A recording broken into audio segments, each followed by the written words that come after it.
കൊല്ലം പന്മന ശാസ്താംതറ ഉന്നതിയിലെ ഭൂമിയിൽ അനധികൃത കയ്യേറ്റമെന്ന് പരാതി. പട്ടയം ലഭിച്ച് 25 വർഷത്തേക്ക് ഭൂമി കൈമാറ്റം ചെയ്യാനാകില്ല എന്ന വ്യവസ്ഥ ലംഘിച്ച് സ്വകാര്യ വ്യക്തികൾ വീടുകൾ നിർമ്മിച്ച് വാടകയ്ക്ക് നൽകുന്നതായാണ് പരാതി. നിയമവിരുദ്ധമായ കൈമാറ്റങ്ങൾ കണ്ടെത്തി സർക്കാർ നടപടി സ്വീകരിക്കണം എന്നതാണ് ആവശ്യം.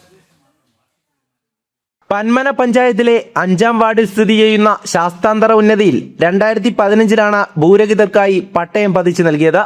സർക്കാർ ഭൂമി ആയതുകൊണ്ട് തന്നെ 25 വർഷത്തേക്ക് കൈമാറ്റം ചെയ്യാൻ പാടില്ല എന്ന വ്യവസ്ഥയുണ്ട്. 3 സെന്റ് വെച്ച് 21 പ്ലോട്ടുകളായി തിരിച്ചിരുന്നു.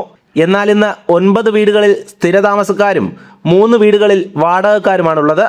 ബാക്കിയുള്ള ചില പ്ലോട്ടുകൾ വിൽപ്പനയ്ക്കായും ഇട്ടിരിക്കുന്നു.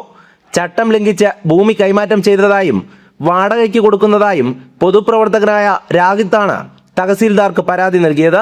25 വർഷത്തേക്ക് ഇത് കൈമാറ്റം ചെയ്യില്ല പാടില്ല എന്നാണ് നിയമം. ഇത് ലംഘിച്ചുകൊണ്ട് ഈ ഓരോ ഫ്ലോട്ടുകളും ആളുകൾ 200 രൂപ പത്ര എഗ്രിമെൻറ്റിനകത്ത് എഴുതിക്കൊണ്ട് ഓരോ ആളുകൾ മേടിച്ചിട്ട് ഇത് വാടകയ്ക്ക് കൊടുക്കുന്ന ഒരു അവസ്ഥയിലോട്ടാണ് ഇപ്പോൾ ഈ കോളനി പോയിക്കൊണ്ട്. അർഹമായ ആളുകൾ അവർക്ക് അർഹമായ സ്ഥലത്ത് വാടകയ്ക്ക് താമസിക്കേണ്ട ഒരു അവസ്ഥയിലോട്ടാണ് പോയിക്കൊണ്ടിരിക്കുന്നത്. അതിനെതിരെ ഞാനിപ്പം ബന്ധപ്പെട്ടവർക്ക് പരാതി കൊടുത്തിട്ടുണ്ട്. ചില പ്ലോട്ടുകളിൽ വീടുകൾ നിർമ്മിച്ച് വാടകയ്ക്ക് കൊടുക്കുവാനായി ഇട്ടിരിക്കുന്നു. ചിലതൊക്കെ കൈമാറിപ്പോയതായും വിവരമുണ്ട്. ഭൂരഹിതരായ പലരും ഇന്ന് ഇവിടെ വാടകയ്ക്ക് താമസിക്കുകയാണ്. ഇപ്പം 20,000 രൂപ ഡിപ്പോസിറ്റ് വേണം, 5,000 രൂപ വാടകയും വേണമെന്ന് പറഞ്ഞ് കൊടുക്കാമെന്ന് പറഞ്ഞു. അന്ന് പറഞ്ഞാൽ കിടക്ക വീട്ടിൽ വാടകയ്ക്ക് താമസിക്കുക. അറിയാം ഇതിങ്ങനെ കിടക്കുന്ന അവർ വാടകയ്ക്ക് കൊടുക്കുന്നെന്ന് ഇങ്ങനെ പറഞ്ഞുകൊണ്ട് നടക്കുന്നുണ്ടാണ് നമ്മൾ ചോദിച്ചത്. പിന്നെ നമുക്കിപ്പോൾ എവിടെയെങ്കിലും ഒന്ന് വേണമല്ലോ അട്ടയും പുഴുവൊന്നും അല്ലല്ലോ ഞെരിച്ച് ചാവാന്. ഞങ്ങൾക്ക് വീടും മറ്റൊന്നും ഇല്ല. അപ്പോൾ വാടകയ്ക്കെങ്കിലും അവർക്ക് വീടെടുത്ത് താമസിക്കണ്ടായ. അർഹതപ്പെട്ടവർക്ക് ഭൂമി കിട്ടിയില്ലെന്നും സ്വന്തമായി ഭൂമിയുള്ളവർ സ്ഥലം കയ്യേറിയെന്നും പരാതിയുണ്ട്. ഇതിനകത്ത് അർഹതയുള്ള പിള്ളേരൊക്കെ ഇവിടെ ഉണ്ട്, താമസിക്കാൻ പറ്റിയ അർഹതയുള്ള പിള്ളേരുണ്ട്. ഇത് അർഹതയില്ലാത്ത ആൾക്കാരുടെ കയ്യിലായി വസ്തു ഇരിക്കുന്നത്.